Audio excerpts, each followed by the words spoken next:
Hai teman-teman, perkenalkan nama saya Dwita Ramdinai Putri dari kelompok 4 Psikoanalisis dengan mentor Teh Ria Kurniasari. Saya dari kelas 1A dengan NIM 2285-2058. Di sini saya akan menjelaskan atau memaparkan mengenai materi LK1 kemarin.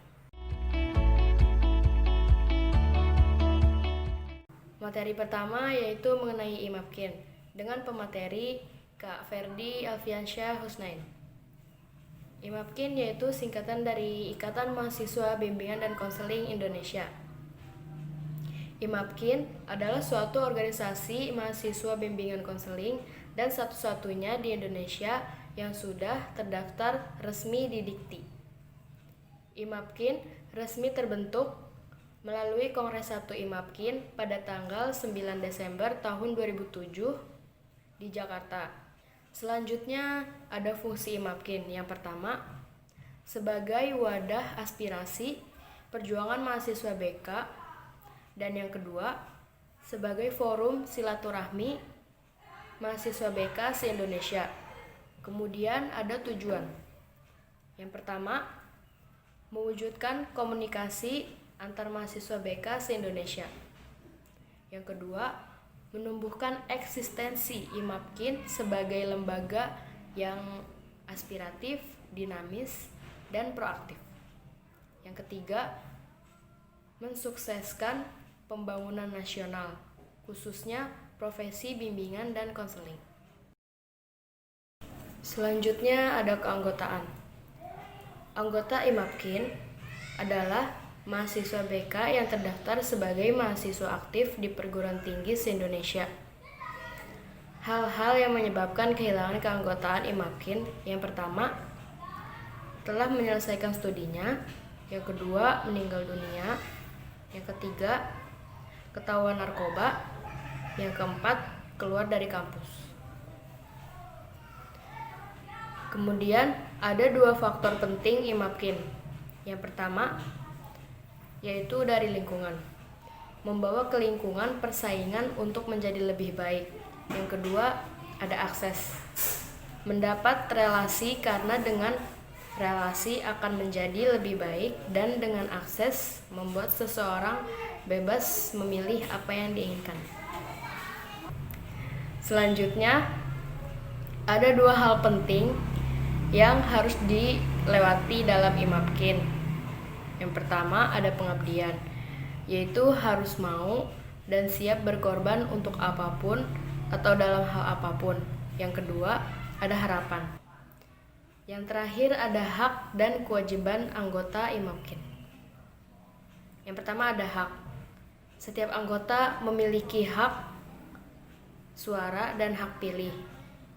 Selanjutnya ada kewajiban. Kewajiban yang pertama, mematuhi aturan. Yang kedua, berpartisipasi aktif di setiap program IMAPKIN. Dan yang terakhir, menjaga nama baik organisasi. Selanjutnya, materi yang kedua mengenai public speaking dengan pemateri Teh Nabila Nurlaila. Dahulu lebih dikenal dengan istilah retorika yang berasal dari bahasa Yunani, akhirnya digantikan menjadi public speaking.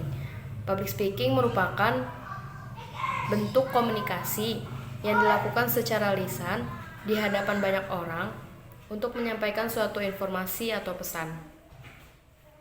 Adapun beberapa komponen dalam public speaking. Yang pertama ada pembicara, yaitu pelaku public speaking. Yang kedua ada pendengar atau audiensi. Yang ketiga ada pesan atau informasi. Yang keempat, channel atau saluran komunikasi. Yang kelima ada stimulus. Yang keenam ada konteks. Yang ketujuh ada dampak. Yang ke-8 ada feedback. Yang ke-9 ada gangguan. Yang ke-10 komunikasi antar anggota. Selanjutnya, jenis-jenis informasi pada public speaking. Yang pertama, informatif, yaitu pemberian informasi kepada audiens. Yang kedua, persuasif, yaitu berusaha untuk membujuk atau merubah opini audiens. Yang ketiga, aksi, yaitu berusaha untuk meyakinkan audiens untuk melakukan suatu tindakan. Yang keempat, menghibur, yaitu biasa ditemui pada acara formal untuk mencairkan suasana. Kemudian ada alur public speaking, yaitu yang pertama ada canalizing ideal, merupakan proses pemilihan pesan atau informasi yang disampaikan. Yang kedua ada planning design, yaitu proses merancang tata cara penyampaian informasi. Yang ketiga ada mapping your route, merencanakan kerangka atau bagan penyampaian pesan. Yang keempat ada acquiring knowledge, yaitu menambah isi pesan atau informasi yang sesuai dengan tujuan public speaking. Selanjutnya ada faktor yang mempengaruhi public speaking, yaitu yang pertama suara, yang kedua ekspresi wajah, yang ketiga gaya bicara, yang keempat perbendaharaan kata. Selanjutnya yaitu ada metode public speaking. Yang pertama ada metode naskah, metode hafalan, dan metode spontanitas. Yang keempat suara serak. Yang kelima, suara melemah pada akhir sesi. Yang keenam, memberikan pernyataan sebagai pertanyaan. Yang ketujuh, berbicara dengan suara monoton. Adapun tips percaya diri dalam public speaking. Yang pertama, bicaralah untuk memberi. Yang kedua, pahamilah poin-poin yang akan disampaikan. Yang ketiga, gunakan bahasa tubuh. Yang keempat, berinteraksi dengan audiens. Yang kelima, kenali audiens. Yang keenam, seni dalam berbicara. Yang ketujuh, hindari kata pengisi atau filler word. Yang ke-8, banyak berlatih. Untuk materi selanjutnya yaitu mengenai analisis SWOT dengan pemateri Teh Puji Astuti. SWOT merupakan singkatan dari, untuk yang internal itu S sama W. S itu strength atau kekuatan, W itu weakness atau kelemahan. Untuk yang eksternalnya itu ada O sama T. O itu opportunity, yaitu peluang, dan T-nya threats atau ancaman. Selanjutnya pengertian dari analisis SWOT, yaitu alat instrumen perencanaan strategi untuk membaca kemampuan dengan menggunakan kerangka kerja, kekuatan, kelemahan, peluang, dan ancaman. Kemudian kekuatan dalam organisasi dapat dilihat dari SDM, yaitu sumber daya manusia, kapasitas tupoksi, keunggulan, dan loyalitas. Selanjutnya, kelemahan dalam organisasi dapat dilihat juga dari buruknya birokrasi, rangkap jabatan, keterbatasan, dan tidak tertib. Selanjutnya, peluang dalam berorganisasi dapat dilihat dari situasi yang mendukung, terbuka, terpercaya, dan jaminan akademik. Dan yang terakhir, ancaman dalam organisasi dapat dilihat dari bukan prioritas, keadaan tempat, tidak terpercaya, dan tidak mendukung. Selanjutnya ada langkah-langkah sederhana. Yang pertama, harus mengetahui kekuatan dan kelemahan. Yang kedua, harus mengetahui setiap kekuatan peluang dan kelemahan peluang. Dan yang ketiga, harus mengenali kekuatan ancaman dan kelemahan ancaman. Materi selanjutnya yaitu mengenai manajemen aksi dengan pemateri Kak Refki Abdillah. Fungsi pendidikan. Fungsi pendidikan yaitu mengembangkan kemampuan dan membentuk watak. Secara sederhana, Fungsi esensi pendidikan adalah yang pertama, membentuk metode berpikir. Yang kedua, menjadi transmisi nilai. Yang ketiga, mengembangkan jejaring sosial. Selanjutnya ada pertanyaan yaitu tentang mahasiswa. Kenapa mahasiswa? Mahasiswa sebagai agent of change, agents of control, iron stock, dan spesial dalam struktur sosial. Di kalangan mahasiswa, menyampaikan pendapat di muka umum sering disebut dengan sebutan aksi. Pengertian manajemen aksi. Manajemen aksi adalah sebuah sistem pengaturan, demonstrasi atau aksi massa untuk mengatur aksi agar tetap terkoordinir dan sesuai dengan rencana dan target, sehingga masalah yang muncul dan berkembang diharapkan lahir sebuah perubahan sosial. Selanjutnya ada esensi aksi, yaitu sebagai bentuk komunikasi atau saat jalur komunikasi yang ada dengan pemerintah tidak dapat terjalin, yaitu sebagai bentuk teguran dan peringatan saat pemerintah sudah melenceng tidak mendengarkan aspirasi rakyat, dan juga sebagai bentuk ekspresi kekecewaan dan bentuk advokasi mahasiswa terhadap kepentingan masyarakat. Selanjutnya ada tahapan aksi, ada praaksi, kemudian aksi, dan pasca aksi. Dalam praaksi ada beberapa hal yang harus dapat dipersiapkan dan dilakukan, yaitu yang pertama konsolidasi, yang kedua kajian dan audiensi, yang ketiga melakukan teknis lapangan, yang keempat mengajukan pemberitahuan aksi, yang kelima menetapkan isu dan tuntutan, yang keenam membuat perangkat aksi, yang ketujuh membuat agenda aksi, yang ke-8 menentukan masa aksi, yang ke-9 menentukan titik kumpul, yang ke-10 mempersiapkan peralatan aksi. Selanjutnya yaitu menetapkan perangkat dan peralatan aksi. Untuk yang perangkat aksi yaitu ada koordinator lapangan, dinamisasi lapangan, orator, humas dan media, dokumentasi, negosiator, logistik, medis, dan keamanan. Yaitu selanjutnya untuk peralatan aksi yaitu ada bendera, alma mater atau PDH, spanduk, pengeras suara atau toa, dan mobil sound. Selanjutnya menjalankan agenda aksi.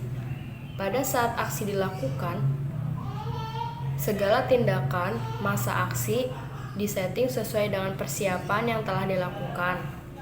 Pada saat teknis lapangan, serta semua perangkat aksi bekerja sesuai dengan tugas yang telah ditetapkan sebelumnya. Yang pertama, berkumpul di titik kumpul. Yang kedua, melakukan pemanasan untuk mengumpulkan masa aksi. Yang ketiga, jalan menuju lokasi aksi. Yang keempat, orasi pembukaan. Yang kelima, menjalankan rencana aksi. Yang keenam, negosiasi. Yang ketujuh, teatrikal. Selanjutnya ada pasca aksi. Ada beberapa hal yang harus dilakukan pasca aksi untuk memastikan bahwa tujuan dan aksi ini dapat mencapai. Yang pertama, absensi. Yang kedua, evaluasi atau agenda aksi, jumlah masa aksi, isu atau tuntutan. Yang ketiga, rekomendasi. Yang keempat, menjaga eskalasi aksi tetap naik atau membangun awareness dan interest publik. Materi selanjutnya mengenai kepemimpinan atau leadership dengan pemateri Kak Muhammad Saripudin. Pengertian kepemimpinan. Kepemimpinan adalah sebuah kemampuan yang terdapat di dalam diri seseorang untuk bisa mempengaruhi orang lain atau memandu pihak tertentu untuk mencapai tujuan. Selanjutnya ada incompetent leader, yaitu bias kepedean atau kompetensi kecintaan manusia terhadap orang yang berkarisma, dan ketidakmampuan manusia menahan godaan narsistik. Selanjutnya ada self leadership. Yang pertama ada self awareness, yaitu lihat, bayangkan, dan ukur. Yang kedua ada self reflection, yaitu gambaran diri dan bayangan ideal. Yang ketiga ada self regulation, yaitu reframing. Selanjutnya ada beberapa teori kepemimpinan. Yang pertama teori karakter, yang kedua teori perilaku, yang ketiga teori kepemimpinan situasional. Selanjutnya ada beberapa fungsi kepemimpinan, yaitu fungsi instruktif, fungsi konsultatif, fungsi partisipasi, fungsi delegasi, dan fungsi pengendalian. Selanjutnya ada sifat-sifat kepemimpinan. Yang pertama, punya pendirian, proaktif, jujur, komunikatif, terbuka terhadap pendapat, tidak mudah iri, visioner, dan sabar. Selanjutnya, ada macam-macam gaya kepemimpinan. Yang pertama ada kepemimpinan autokratis, yaitu kepemimpinan yang dominan dalam berbagai tindakan dan juga keputusan yang diambil. Yang kedua ada kepemimpinan birokrasi, yaitu mengatur berbagai macam hal secara sistematis. Yang ketiga ada kepemimpinan partisipatif, yaitu memberikan ruang bagi bawahan untuk berpartisipasi lebih dalam pembuatan sebuah keputusan. Selanjutnya ada kepemimpinan delegatif. Pada gaya kepemimpinan ini, para bawahan diberikan kebebasan oleh para pemimpin, maka dari itu bawahan punya ruang untuk melakukan hal-hal sesuai dengan keyakinan mereka dan mampu mengambil keputusan sendiri. Hanya bisa diterapkan apabila para bawahan sudah cukup matang dalam mengambil keputusan, karena jika tidak, para bawahan akan mengambil keputusan yang salah. Materi selanjutnya mengenai teknik persidangan dengan pemateri Teh Sukma. Secara umum, persidangan memiliki pengertian berkumpul, bermusyawarah, dan berunding. Persidangan didefinisikan sebagai pertemuan formal suatu organisasi guna membahas masalah tertentu, upaya menghasilkan keputusan yang dijadikan sebagai sebuah ketetapan. Keputusan dari persidangan ini akan mengikat kepada seluruh elemen organisasi selama belum diadakan perubahan atas ketetapan tersebut. Selanjutnya yaitu jenis-jenis sidang. Yang pertama ada sidang komisi, ada sidang pleno, ada sidang paripurna. Adapun beberapa kelengkapan sidang. Yang pertama ada pimpinan sidang. Pimpinan sidang adalah orang yang bertindak memimpin persidangan. Ia wajib mengatur jalannya persidangan. Seorang pemimpin sidang dituntut untuk bersikap adil dan bijaksana dalam menyikapi pendapat-pendapat yang berkembang. Dalam persidangan, di tangannya lah kesepakatan dalam persidangan ditetapkan. Selanjutnya ada peserta sidang. Peserta sidang adalah orang yang memiliki kepentingan untuk bersidang, berkewajiban untuk mengikuti dan menjaga kelancaran jalannya persidangan dan mentaati tata tertib. Selanjutnya yaitu ada palu sidang. Palu sidang adalah palu yang digunakan untuk menetapkan suatu keputusan. Selanjutnya ada draft sidang. Draft sidang adalah draft yang berisi permasalahan-permasalahan dari bahan yang akan dibahas dalam persidangan. Selanjutnya ada quorum dan pengambilan keputusan. Quorum adalah syarat sahnya sidang untuk dapat diadakan, karena tingkat quorum menunjukkan sejauh mana tingkat representasi dari peserta sidang. Selanjutnya ada ketentuan sidang, yaitu ada serah terima pimpinan sidang, penggunaan palu sidang, interupsi, skorsing, dan peninjauan kembali. Serah terima pimpinan sidang dilakukan apabila pimpinan sidang pertama tidak dapat melanjutkan memimpin jalannya persidangan. Selanjutnya yaitu penggunaan palu sidang.